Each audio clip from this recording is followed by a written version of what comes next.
Hey guys, I've got 4 quick and easy crock pot meals that the whole family will love. This is perfect for picky eaters if you have those, or if you are one yourself like I am, then these should make everyone happy and they are so fast. So if you need some dinner ideas for the week, then definitely stay tuned and I'm going to help you out.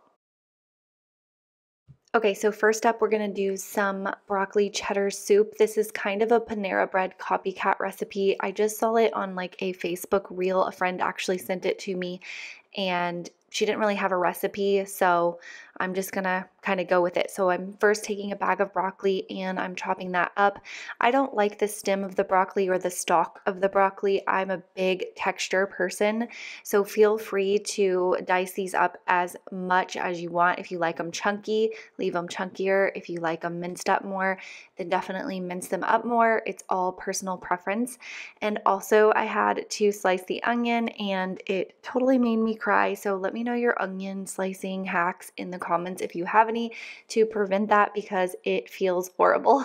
So I'm just slicing up an onion, a white onion, and putting that in there. And then I'm putting about a half a bag of shredded carrots, or if you want an exact measurement, they say to do about 2 cups of shredded carrots. And then I'm doing 3 cups of chicken broth, but for that last cup of chicken broth, I am adding in 1/4 cup of cornstarch. And I had a little freak out moment when I first got the cornstarch in there because it hardened up into a big lump and I thought that I had ruined it, but it all worked out.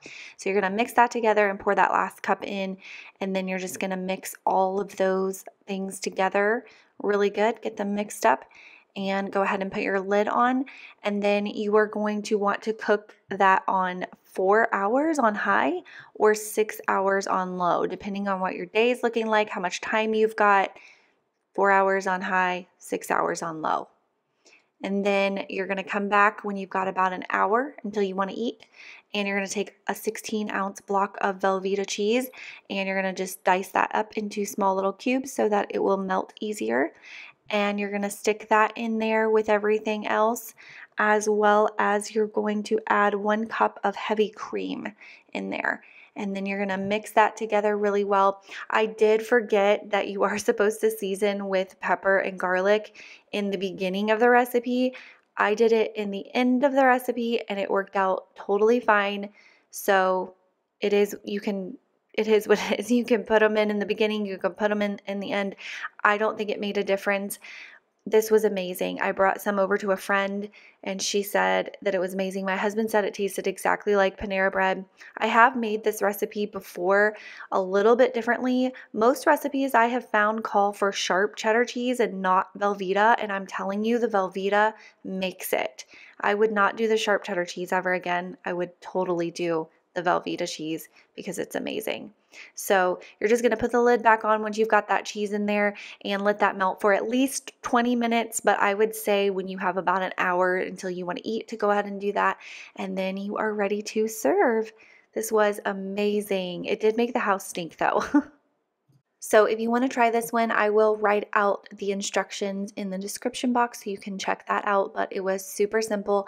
I always measure with my heart. I'm very bad at measuring like precisely, so I just kind of threw those seasonings in there with what I thought would be good and it worked out perfectly, and I recommend to do the same. And yeah, what would you serve this with if you made this? We just had bread, like buttered bread. My husband actually made some sausages to eat with his because he's the type of person that has to have meat with every meal.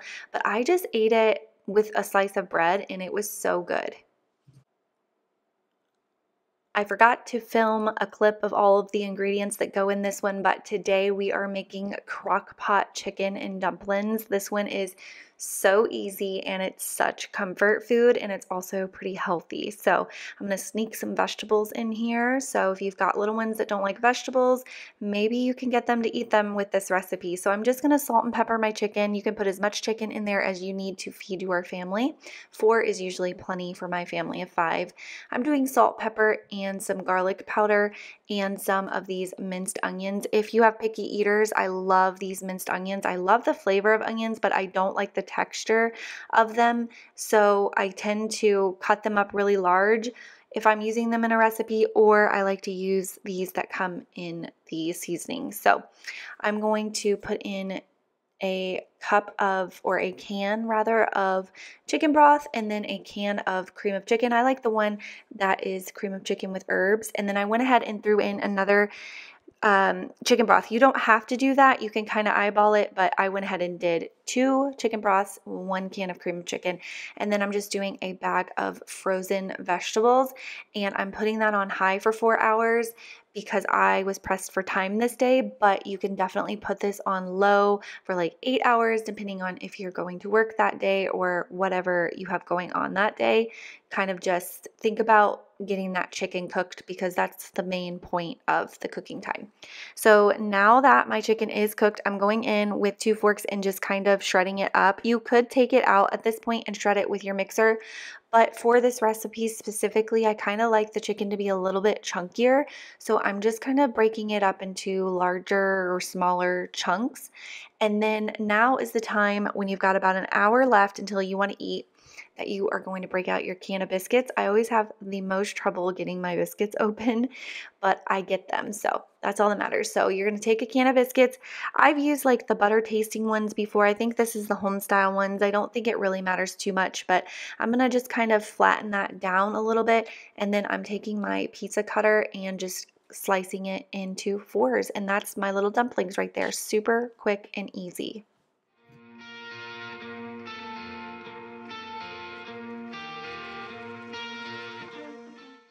All right, and then once you have all your dumplings cut up, you're going to place them in there. You want to be very careful not to overlap or put any on top of the other one. You want to make sure they each have their own little space inside the crock pot. That's the only real trick to this, because otherwise they'll kind of get mashed together, and I like having individual little dumplings.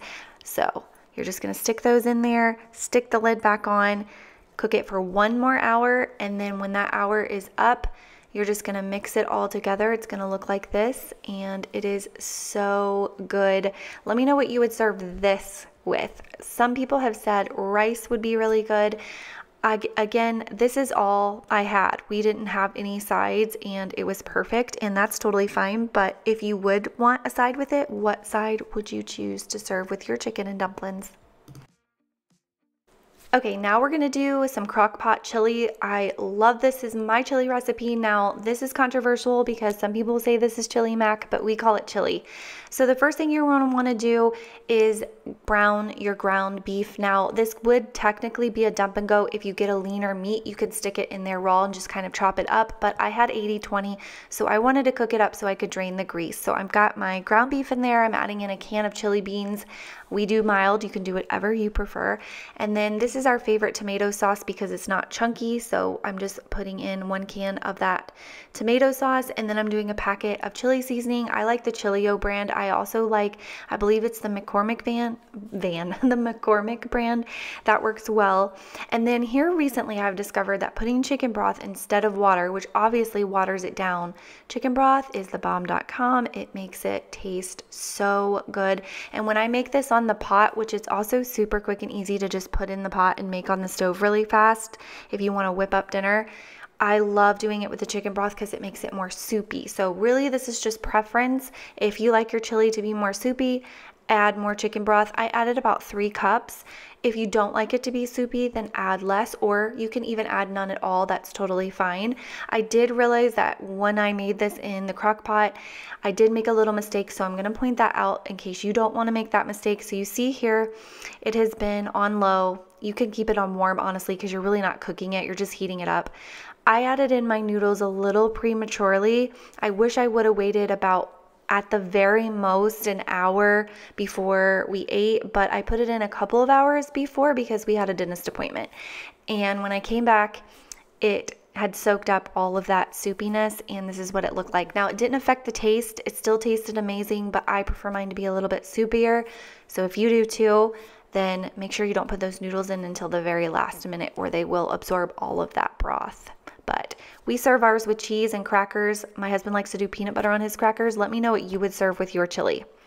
All right, so the next thing is roast. So this is my pot roast.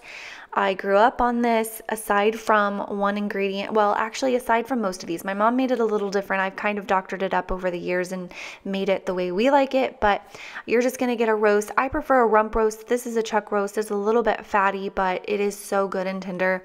I'm doing a packet of au jus and 1 can of beef broth, and then I'm going to do a packet of brown gravy. And then I'm also going to throw in a packet of ranch.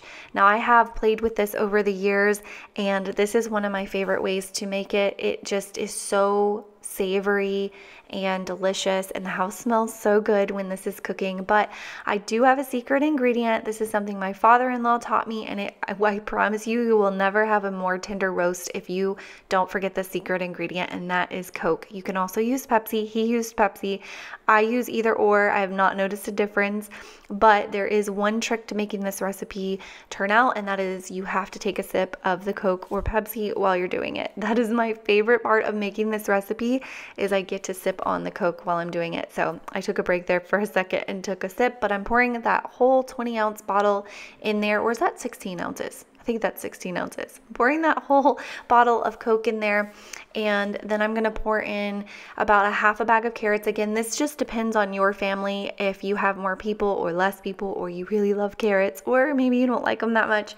But I poured in about a half a bag of them, and then I also peeled up some russet potatoes and put those. You could also do red potatoes or even yellow potatoes, I suppose, but I usually just use russet potatoes. So I peeled those, rinsed those, and I'm stuck those in there. I did stir it up a little bit, but I leave some of the seasoning on the meat. It's totally fine. And then you're going to put this on the lowest setting for the longest amount of time possible. The longer the time, the more tender the roast. So just remember that. And then the best part of this recipe is the rolls. We eat these. I really should probably make 2 dozen of these because we eat them up and kind of fight over the last one. So I'm just using these little reusable muffin tins. Listen to me. These little muffin cups, and I'm going to stick these frozen rolls in there, and then I just cover them. They need to rise for several hours. So I go ahead and do that when I put the roast in the morning, and that way they are good and thawed out when it's time to bake them. And these are so good. Think like Texas Roadhouse. Not quite as good as Texas Roadhouse, but really close to that.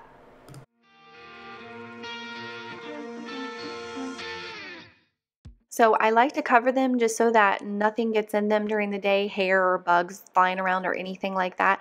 But that plastic wrap does stick to them once they rise like this. So if you have any tips or something that you think would work better to cover them, totally let me know. I would love you forever.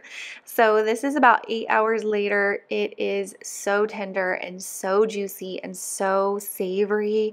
The flavor is just amazing. I like to kind of cut mine up and mix it together, and I do pepper on it and then serve with those rolls. And this was like my favorite meal growing up. I know for my birthday, my mom would make this meal for me. That's what I would request. It is so good. I hope you guys enjoyed these crockpot meals, and if you make them, definitely let me know in the comments. And if you're new, don't forget to hit that subscribe button for more, and I will see you in my next video. Thanks for watching.